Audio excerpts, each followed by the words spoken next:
Hello dear students of class 10th।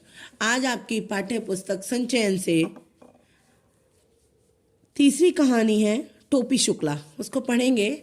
और इस video में भी मैं आपको इस चैप्टर का सारांश बताऊंगी। टोपी शुक्ला डॉक्टर राही मासूम रजा द्वारा लिखित एक उपन्यास है। इसमें टोपी शुक्ला नामक पात्र के बचपन का वर्णन किया गया है। आइए इसको पढ़ते हैं। बचपन में जब टोपी शुक्ला चौथे दर्जे की पढ़ाई कर रहा था तो उसकी मुलाकात इरफान से हुई। टोपी की यह पहली दोस्ती थी। दोनों में इतनी गहरी मित्रता हो गई कि टोपी अक्सर इरफान के घर चला जाता था। इरफान की दादी उसे बहुत अच्छी लगती थी। वो हमेशा उसकी दादी के पास बैठकर कहानी सुनता था। इरफान के परिवार में उसकी दादी, अब्बू, अम्मी, बड़ी बहन और छोटी बहन थी। उसके दादा और परदादा प्रसिद्ध मौलवी थे। इरफान के अब्बू कलेक्टर थे।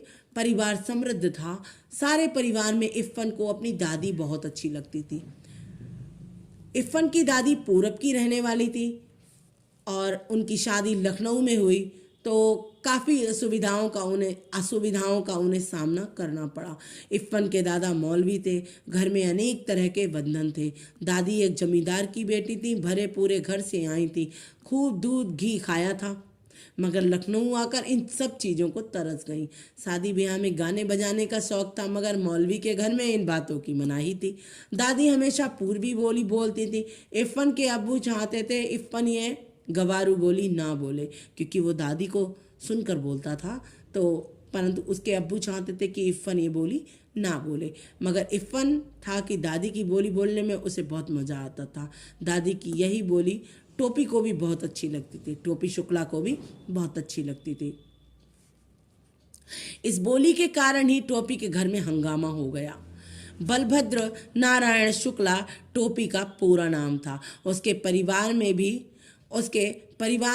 उसकी दादी, पिता, माता और 2 भाई थे। पिता का व्यवसाय अच्छा था। हिंदू परिवार था। टोपी ने एक दिन जब इरफान के घर से सीखा हुआ अम्मी शब्द कहा तो घर में तूफान आ गया। उसे बहुत डांटा गया।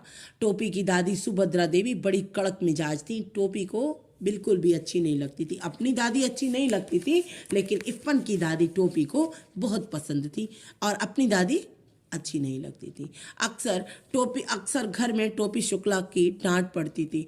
बड़े भाई मुन्नी बाबू झूठी शिकायत करके उसे पिटवाते थे तो छोटा भाई भैरव उसकी कॉपियां फाड़ डालता था। मुन्नी बाबू ने घर बताया कि टोपी कबाब खा रहा था तो टोपी की मम्मी ने उसे खूब पीटा। वास्तव में मुन्नी बाबू ही बुरे थे, मगर टोपी ने कभी शिकायत नहीं की। उसका सारा गम इरफान के साथ ही बढ़ता था। वो सारी बातें जो था वो इरफान से कहा करता था, उसके साथ ही अपने दुख बांटा करता था। टोपी को उसकी अपनी दादी से कोई लगाव नहीं था। इरफान की दादी को टोपी बहुत चाहता था।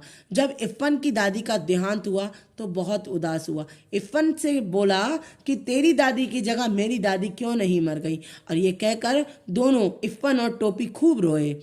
एक दिन इरफान के पिता का तबादला हो गया। इरफान के जाने के बाद टोपी शुक्ला इतना अकेला हो गया कि हमेशा उदास रहने लगा। उसका दिल कहीं नहीं लगता था। टोपी को इरफान के घर जाने की इतनी आदत थी कि एक दिन वो उस सरकारी बंगले में जा पहुंचा जहां दूसरे कलेक्टर का परिवार आकर रहने लगा था। नए कलेक्टर के तीनों लड़कों ने टोपी को घास नहीं डाली, उससे बात नहीं की। उल्टे एक लड़के ने टोपी को अपने कुत्ते से कटवा दिया।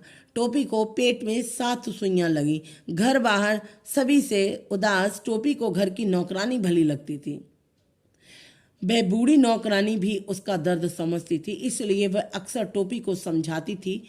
टोपी भी उसके आंचल की छांव में अपना सब दर्द भूल जाता था। टोपी शुक्ला 9वीं कक्षा में 2 बार फेल हो गया। एक बार घर के कामों की वजह से पढ़ नहीं पाया तो दूसरे साल उसे बुखार हो गया। तीसरे वर्ष में भी जब पास हुआ तो 3rd डिवीजन में पास हुआ। घर में सभी उसका मजाक उड़ाते रहते थे। टोपी ने 9वीं तो पास कर ली, मगर 2 वर्ष फेल होने पर तीसरे वर्ष उसी कक्षा में बैठना टोपी के लिए बड़ा कड़ा अनुभव रहा।